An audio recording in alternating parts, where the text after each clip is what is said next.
At papasalamat nga ako kasi lumaki ako sa mahirap na lugar. At least ngayon, na-appreciate mo yung ganitong sitwasyon ng buhay mo ngayon. Hi mga Pichipapis! Andito na naman ako ngayon.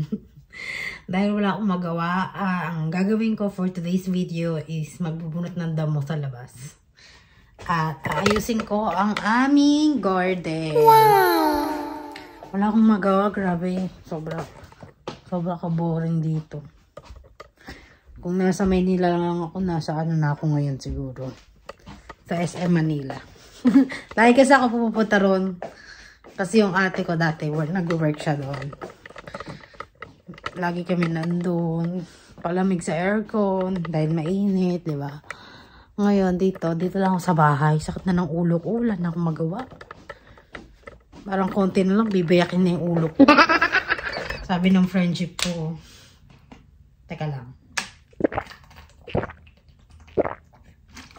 Sabi niya, be, ano ka? Beautyrest ka dyan. Sabi niya sa akin. Sabi ko, be, parang sa sobrang beautyrest ko na, parang magiging kamukha ko na si Fiona. Fiona sa straight. Diba? Konti na lang. Yung ilong ko lumulobo na, yung mukha ko lumulobo na. So, ayoko, sobrang pahinga. Baka sumakit ng ulo ko, grabe. Lalabas ako ngayon, papakita ko sa inyo kung anong gagawin ko. Bubunot ako ng damo, since hindi naman masyadong malamig sa ano.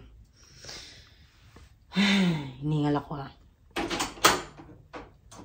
Check ko muna, baka mamaya kasi malak ako eh. Hindi ko pa naman dala yung susi. Ang gagawin ko, magbubunot ako ng damo.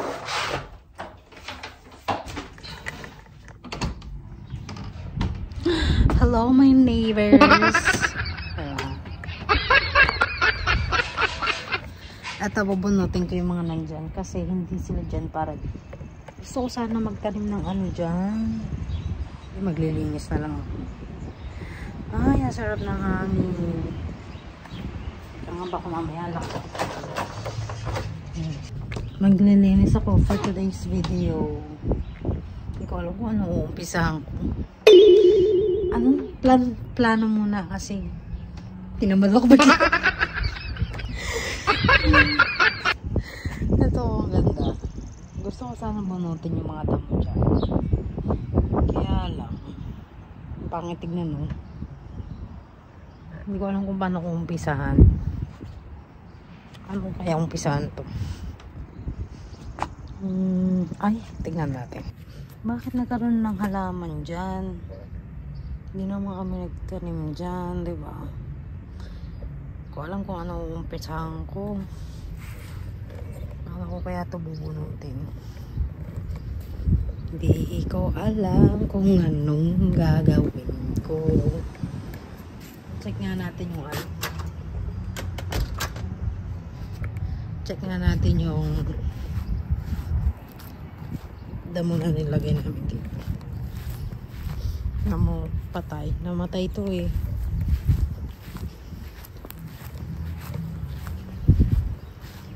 Check natin. Sakit ng ulo ko. O, diba? Tumatubo na yung mga ano. Wow!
Pagod na ako. Diba? Makapagod pala. Parang pipilihan ko na lang talagang umuwi sa Philippines. Okay lang kahit wala kaming gawin. Charot. May mga nasasabi na naman ako na ayoko rin gawin. Nakakatamad. Bakit ganito yung weather? Parang ang sarap magpainit. Wow! Magpainit ng ano, lugaw. Wala kasi lugaw dito. Miss ko na yung lugaw ni Memeng. Yung kapitbahay kasi namin dati. Nagtitinda ng lugaw. So, ako, si busy ako dati. Lagi ako naglilinis ng kuko. Ano, kahit hindi ako magluto sa bahay, kakain lang ako sa kanya, busog na ako. Kasi ang sarap ng suka niya, ang sarap ng tokwa niya, yung toge niya, ang sarap. Tsaka, ayun, lagi yung binibili yun. Mamiss ko na tuloy. Parang gusto ko tuloy pumunta ron. Tapos kumain lang ang lugaw, no? Uwi agad. Ang mayaman lang eh, no? Saan ka galing? Santa Ana. Kumain lang ako ng lugaw. Bakit? Wow! Ito yung fiancé ko. Bumili siya ng purple rice. Ito yung food trip namin kahapon. Pakita ko. Favorite niya to. Ayan. Parang sa atin, malagkit na bigas.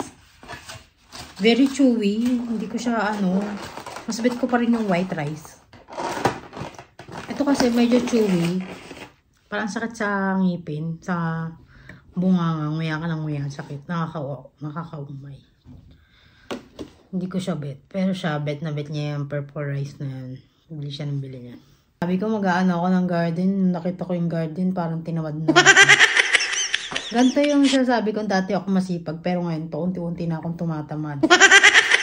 Parang gusto kong kumain ng lugaw, ng ares.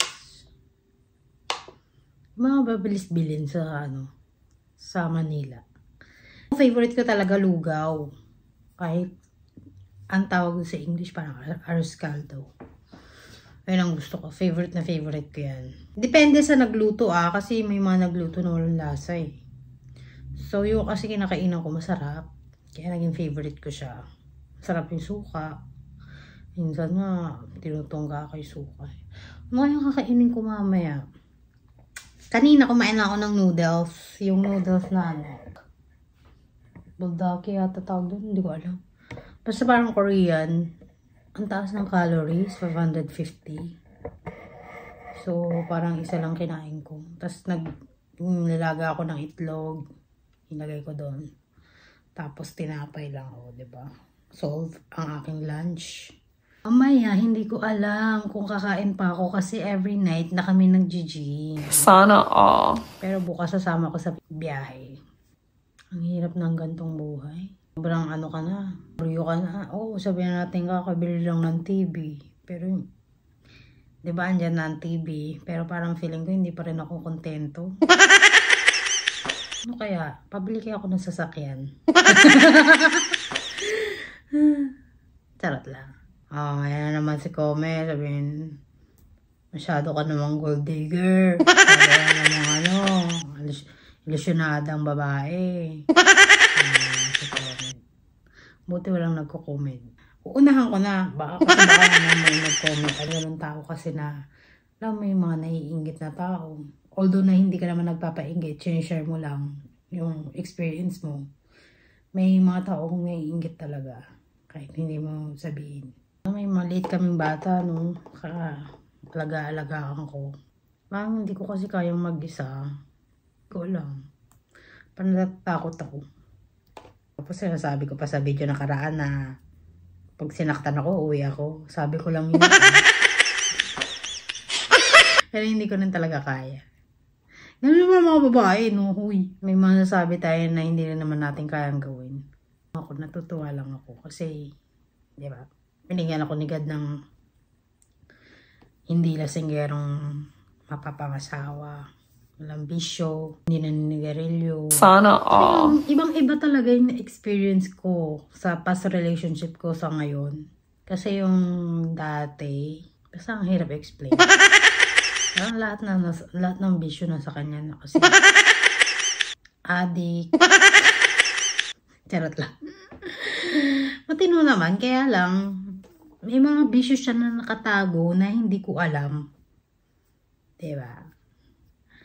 Ang pangit naman nun, buti nga hindi kami kasal nun eh. Kasi siguro kung kasal medyo mahirap pa. At saka baka mamaya, if ever nakasal kami, hirap kasi mag-divorce sa sa Philippines eh. Kailangan mo ng pera. Hindi ko kakayanin na kasi sa namin, family culture, once nakasal ka na, never ever mo nang hihiwalayan yung taong yun. Kasi ganun kami pinakalaki. Wow. Buti na lang, hindi talaga ako binigyan agad ng ganun. Kasi siguro alam din ng Diyos na hindi ka ganyang tao. Di ba? Wow. Hindi kita hayaan pumunta dyan. Parang siguro ganun, di ba? Magpapasalamat lang ako kasi yung mga magulang ko, mabait. Kahit na ganun kami kahirap, pinapangaralan kami na dapat once na nag-asawa ka, isa lang, wala nang iba. Last and forever, parang ganun. First and last mo na yun. Kaya nga sinasabi nila, diba, pagka Christian, sa kang Katoliko, once na kinasal ka na, hindi ka na pwedeng mag-divorce. Ganyan kami pinalaki. Natutuwa lang ako kasi never ko siyang na-experience. At sana, wag ko naman siyang ma-experience, di ba? Ayoko naman magsalita ng tapos. At saka natutuwa lang ako sa mga kapatid ko kasi, di ba, meron silang, although hindi perfect yung relationship nila, nag-i-stay pa rin sila sa isa't isa dahil nga kasal sila. Di ba? Nakakatuwa lang kasi ganun yung family namin. Oo, sabihin na natin hindi perfect yung relation. Sa namin, ewan ko yung iba kasi, once na nasaktan, maayaw na, di ba?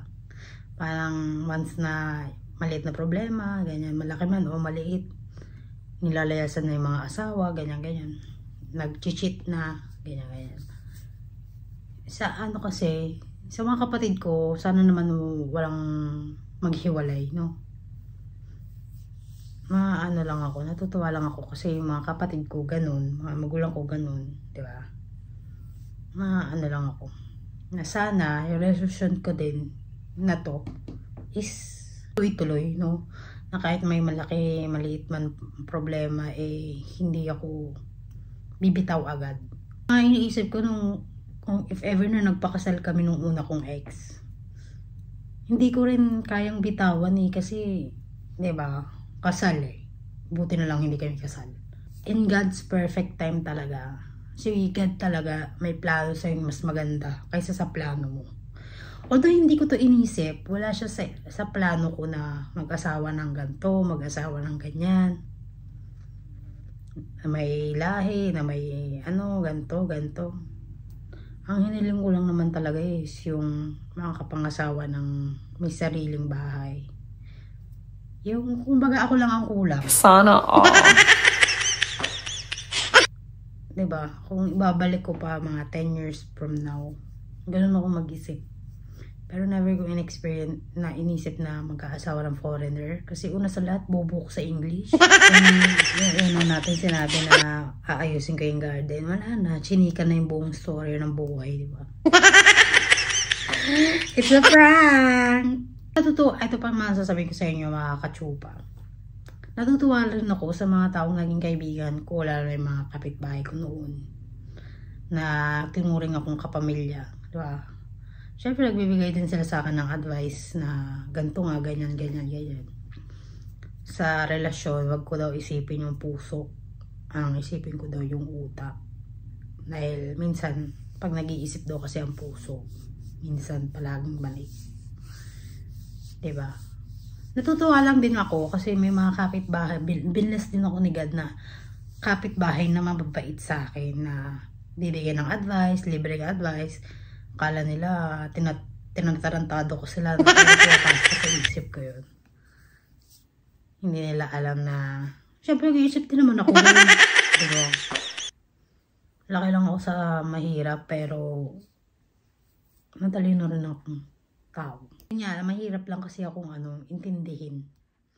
Nakakala mo kasi, si tarantado to, ganyan-ganyan. Kasi ako ba, basag ulo ko dati, yung parang, hindi naman sa basag ulo na lasinggera na nag-iusi, nagchochongke sa tabi-tabi, hindi ganun na.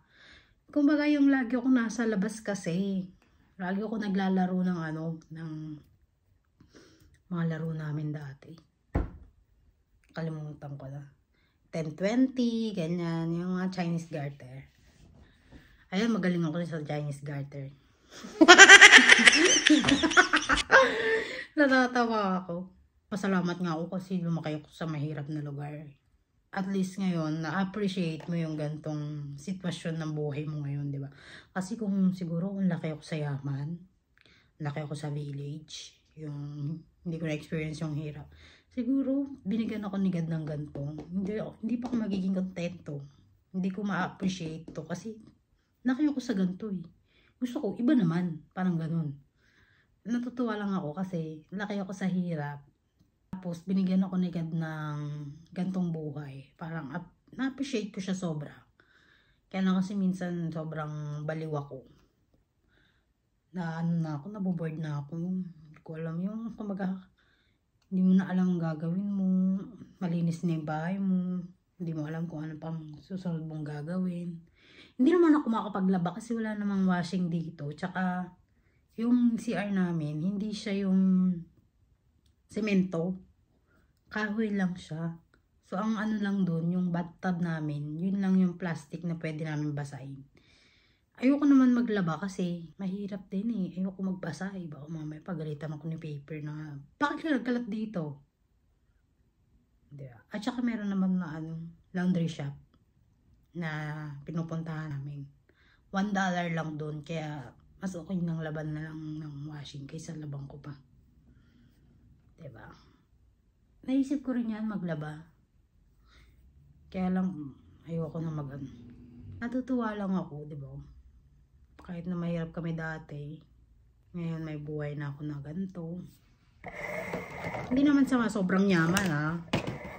Iniisip kasi ng iba mayaman na eh. Yaman na neto, ganyan-ganyan. Vlogger na to. Para sa mga taong nanonood ng video ko, nagbablog po ako kasi gusto ko kumita rin. Hindi pa nga ako nakaka 1,000 subscriber eh. Diba? Ang hirap maka 1,000. 100 nga, hindi pa nga eh. 1,000 pa kaya. Ang hirap din, kaya huwag yung sasabihin ng tao, yaman na ito, nakapangasawa. Isa na naman po, nakaahon sa kahirapan dahil nag-asawa ng foreigner, ganyan-ganyan. Ako lang po ang nakaahon. Pero yung magulang ko, hindi. Although na tinutulungan siya, pero yung bili ng bahay, lupa, hindi. Hindi afford ng partner ko yun. Siguro pag tumama kami sa loto, afford namin lahat yun. tira sa ano, sa Forbes Park, parang ganun, diba? Ganyan. Mga mayayaman. Kasi yung napangasawa ko kasi, galing lang din siya sa hirap. Nagtrabaho ng husto. Hindi, natutuwa lang ako kasi working hard siya. Natutuwa lang ako. Hindi siya pala reklamo. Tapos lahat ng gusto kong pagkain binibili. Sabi ko, i-diet mo ko kasi kailangan ko i-diet. Kailangan mo ko i-diet para, diba, maganda yung hormonal imbalance ko. Eh, ang ending day, parang tumataba ako rito. Ang sakit yung batok ko. Pala, no? Ang hirap mawalay sa pamilya. Ang naiingit niya ako yung kaibigan ko kasi meron siya 2 anak. Dinala din sa US. Sabi ko, swerte mo kasi kasama may anak mo. Ako, wala. Isa lang. Mangalang ko lagi dito. Tunganga ka talaga. Mag-aantay ka ng pag-uwi niya. Kasama naman ako minsan sa mga biyahe-biyahe niya. Kaya lang minsan madalas. Hindi na ako sumasama kasi sumasakit yung leeg ko. Yung upuan doon sa sakyan, hindi ganun kaganda. Kasi lalo na truck yun. Hindi siya malambot na katulad sa kotse. Diba? Sa sumasakit din ang leg ko. Paano nga yung kwento ko sa inyo? Dito na lang matatapos ang vlog na ito. Thank you guys for watching me. Don't forget to like and subscribe my YouTube channel. Nabubura Thank you guys for watching me. Love you.